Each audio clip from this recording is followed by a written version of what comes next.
So guys, welcome to my channel and how to download Gigabyte motherboard driver. So first you have to Gigabyte official website to come this www.gigabyte.com, and then right hand side the search button, just click and then enter your model number of your motherboard. Okay, B760M CV3, and then hit enter.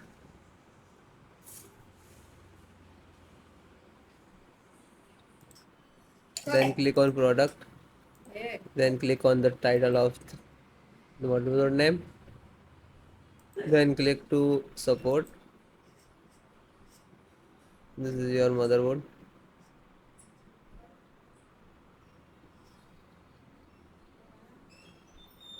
Then select your operating system, Windows 10, 11.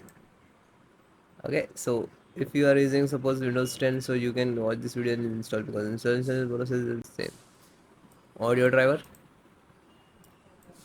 click to download.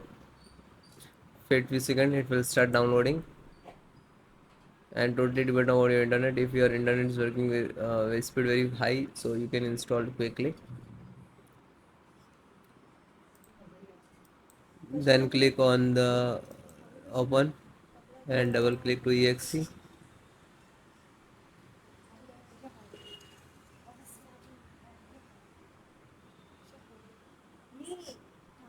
Then click to yes.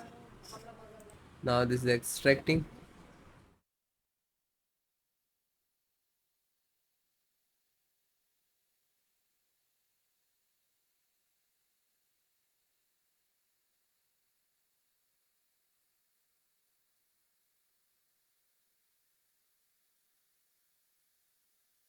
Now this is installing, so wait few seconds, it will close automatically, means this is installed.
And then close, and then next.